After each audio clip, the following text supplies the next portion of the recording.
Welcome to our study on Acts. My name is Clint McElroy, and today we'll be in Acts chapter 27. As a reminder, today, May 31st, we will have assembly at 10 a.m. So please join us if you can. We'd love to see you. In Luke chapter 24, as we've repeatedly referred to in our previous studies, there's the story of the two disciples on the road to Emmaus who were joined by a stranger who was in fact the Christ, resurrected. And after visiting with them for some time, he left their company, and they commented to themselves in verse 32 of chapter 24 of Luke. It says, "And they said to one another, Did not our heart burn within us while he talked with us on the road, and while he opened the scriptures to us?" That burning in the heart is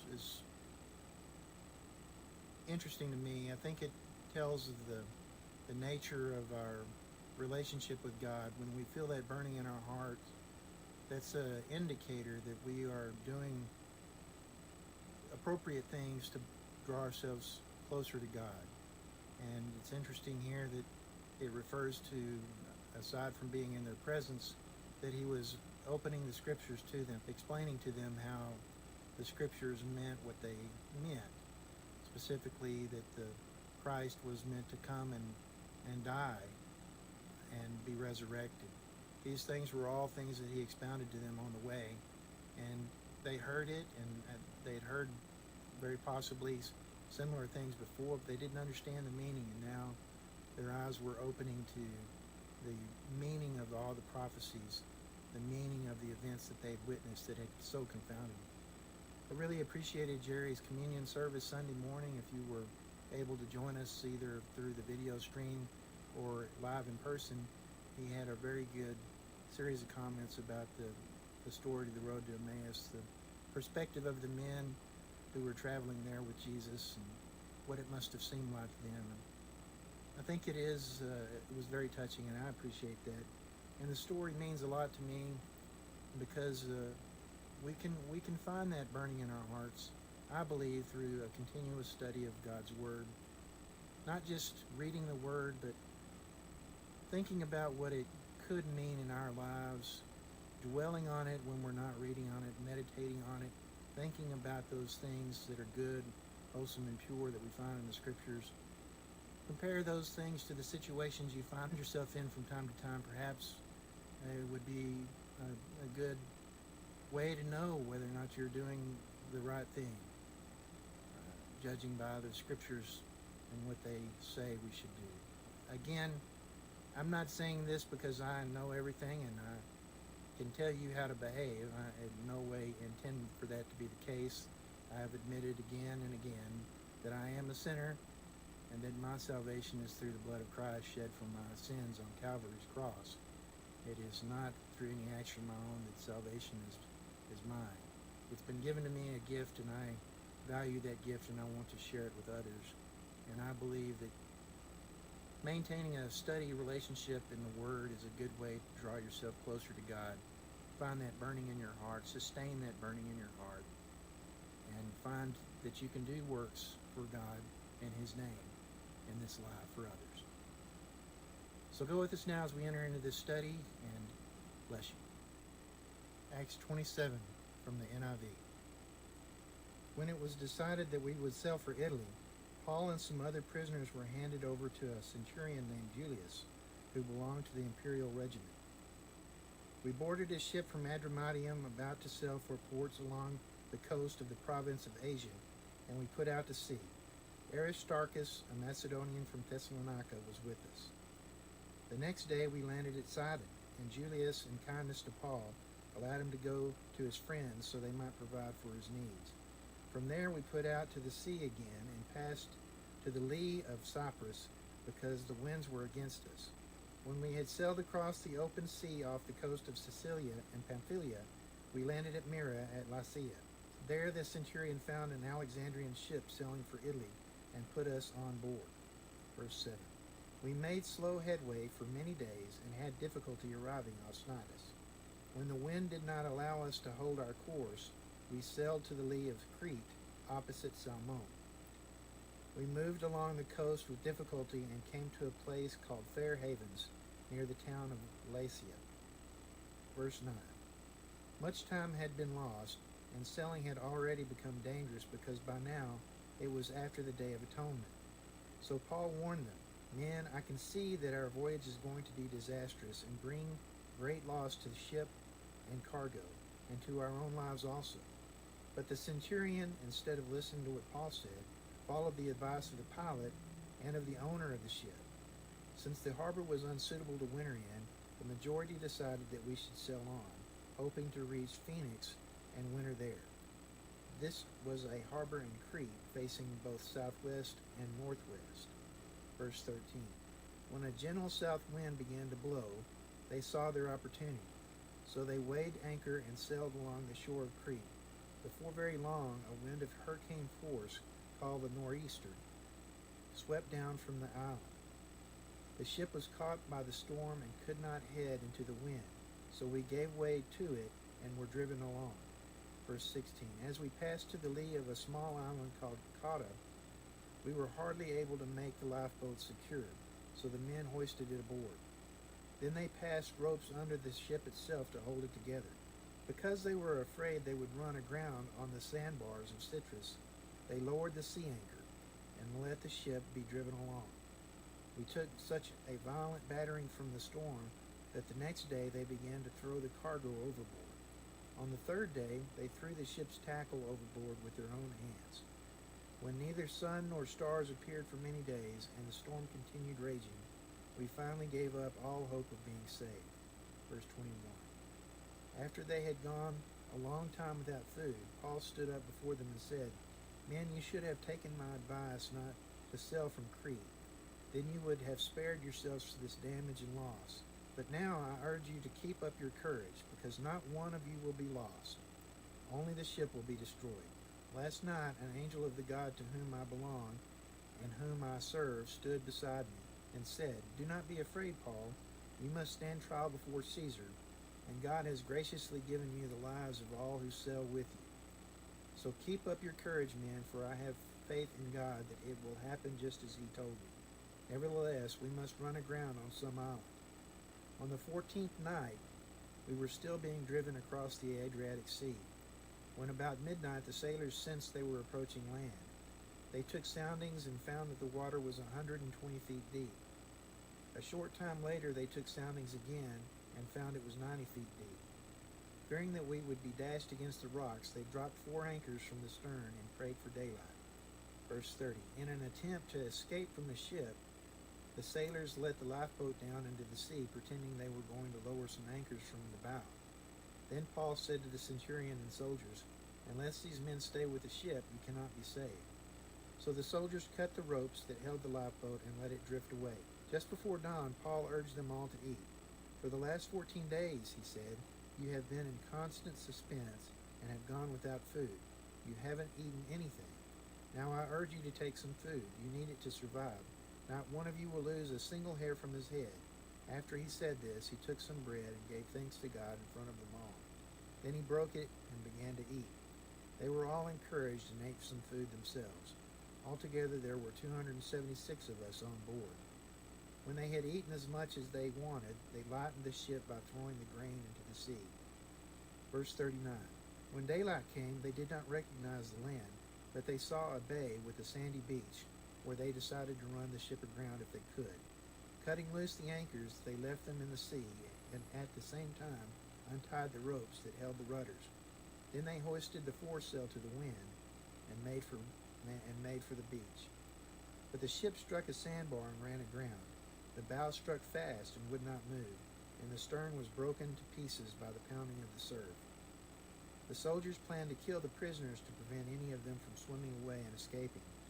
But the centurion wanted to spare Paul's life and kept them from carrying out their plan. He ordered those who could swim to jump overboard first and to get to land. The rest were to get there on planks or on other pieces of the ship. In this way, everyone reached land safely. So last week we studied chapter 26, and in chapter 26 we see that Paul avails himself of the opportunity to speak to King Agrippa, and in doing so, he reveals that King Agrippa had some foreknowledge of the circumstance of the Christian dilemma in Jerusalem and in Judea at large. And we also see that he was not unfamiliar with some of the stories. Very likely had heard much of the doctrine that Christians believed in, and understood the relationship of those things to the scriptures, what they considered scripture, what we consider the prophecies of the Old Testament. He saw that those things were true, that they had been coming true. He witnessed some of those after the fact. He knew very well that the circumstances of some of the events that had transpired during the crucifixion and those events so many years before. And Paul avails himself of that opportunity to challenge Agrippa in a very interesting way. Subsequently, I did a couple of checkups and reread some stuff that I'd read before, and again, I didn't find any information that would indicate how Agrippa may have responded in time. Agrippa's relationship with his sister/wife and the governors and the Romans of the area are all pretty well documented through the histories of Josephus. I've never read Josephus. I've got his book, but I've never spent any time reading it. But apparently Josephus has never made any comment about any kind of faith expressed through the life of Agrippa. He went on to support the Romans in the fight between the Romans and the Jews, and it was not to the benefit of the Jews. But anyway, at the end of chapter 27, Agrippa has a discussion with Festus, and they determine that they would have let Paul go had he not appealed to Caesar. But to Caesar he appealed, and Festus was going to send him on. So that's where we find ourselves as we enter into chapter 27. We're in now the last two chapters of the book, and it's worthy of stopping for a moment and reflecting on the nature of the story, because the story is very interesting, and it's not something I've paid attention to in the past, but it is very interesting, and it plays itself out in the next two chapters, and we'll talk more certainly next week about some of the implications of those things we see written in chapter 27 and 28, how they act as parallels to the gospel account of Jesus' crucifixion and resurrection. And certainly nothing I've really ever thought twice about before. I have thought in times past that Acts ends very abruptly, that we don't get to go on into Rome and see Paul defend himself before Caesar. We don't know that story and how it unfolds. It's not recorded here, and there may be some significance to that. It may be that Luke intended to do that, although, frankly, in my personal opinion, I think the last few parts of the book are just gone. I think they were removed. It ends too abruptly. There's no wrapping up. There's no summary. There's no departure. There's no statement that indicates that he was finishing the book. There's just nothing. It just stops. So to me, that means something's gone that should be there. But it may have been removed for very good reasons.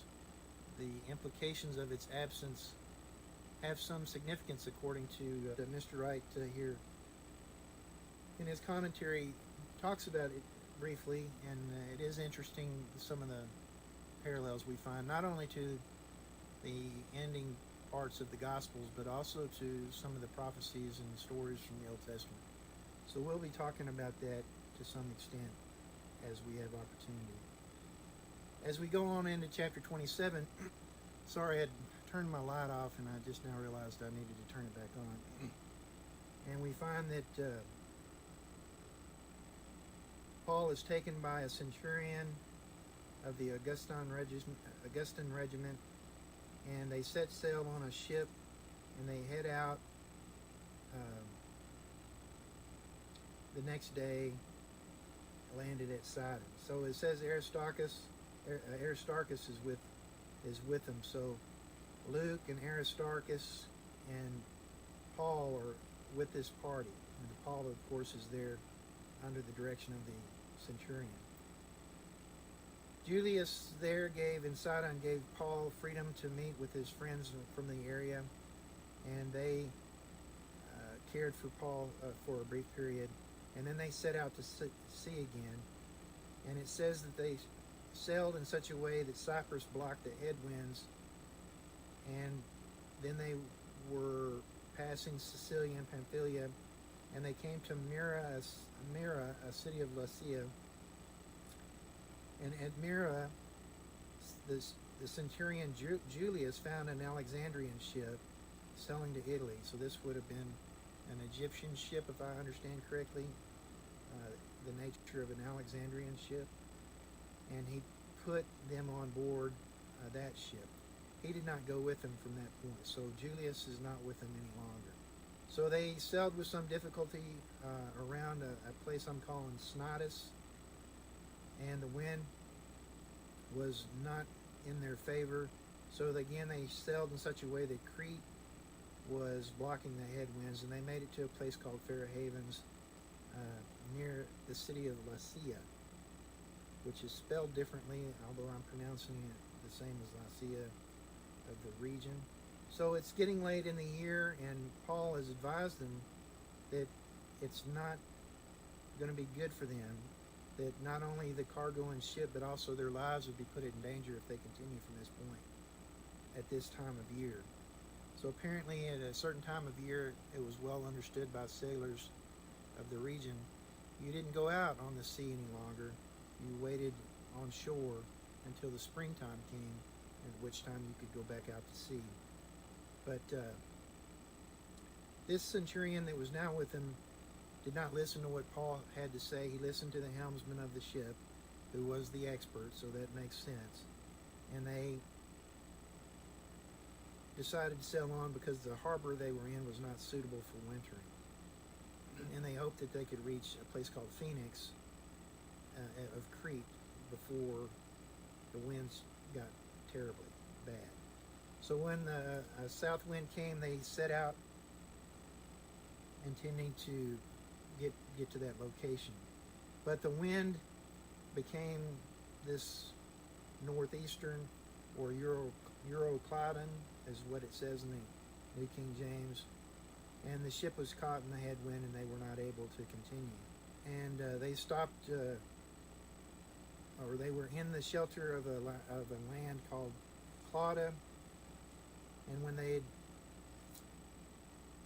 taken the skiff on board, which was the lifeboat, they girded the underneath of the ship with ropes because the waves were so damaging that they were afraid the ship would break up if they didn't gird it up with the ropes. And they were afraid they might get some sandbars as well. And because they were exceedingly tempest-tossed, it says in verse 18 or 19, they started throwing tackle overboard. And after several days of no navigation because they couldn't see the sun or stars, they started giving up hope that they would make it. But it says in verse 21, after a long abstinence from food, Paul stood in their midst and said that they should not have left, but since they did, he said, take heart, there'll be no loss of life. And he tells them that he had a vision of an angel from God who stood in his presence the night before, or this particular night, and said that God's intent was for Paul to make it to Caesar, so all these that were with him would be safe, but they would certainly have to run aground and possibly lose the ship in order to make it safely to their goal. It says the 14th night, they were driven up and down the Adriatic Sea. About midnight, the sailors started sensing that they were getting close to land, and they started taking soundings, and they determined that the water was getting shallower. And fearing that they were going to run aground, they threw out 4 anchors off the stern and hope for daylight to come. Now, we've heard Scott talk about these four anchors. We believe they were recently recovered by teams using this story as a reference. They found a location that fit the description, and they indeed found four anchors out in the sea nearby, and they were able to recover those anchors all together. Just assume that they're the same anchors. It seems awfully unlikely that they would find anchors just laying around anywhere. Some of the sailors at this point, after throwing out the anchors, were intending to escape the ship by lowering the skiff, but Paul intervened by going to the centurion and telling him that they had to stay on board in order for everyone to stay safe according to the direction that God had given him. So the soldiers cut the skiff free and no one got away. And it's then that Paul implores them all to take food. It's the 14th day and they've continued without food, and he urges them to take nourishment, and he reassures them that not a hair would fall from their head. And he took the bread and he blessed it in their presence, and they were all encouraged and they all ate the food.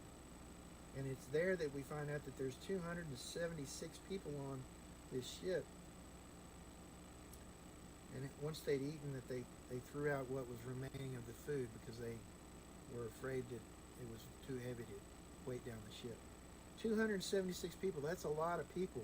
That's not the size of ship I have in my mind when I think of the size of this ship. It's way, way bigger, and I'm just amazed to conceive of how big this ship must be.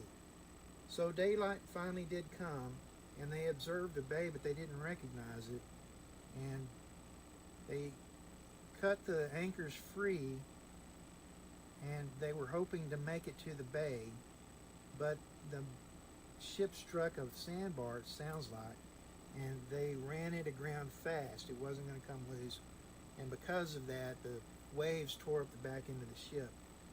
And at this point, the soldiers had a plan to kill the prisoners at this point. They didn't want them to escape. But the centurion wanted Paul to survive, so at this point, he commands the soldiers not to kill them, and everybody is told to jump in the water and swim to the shore, or grab something that floats and stay on it.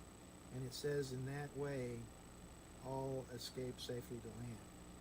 So here we have this story, and this story is very reminiscent of the story of Jonah.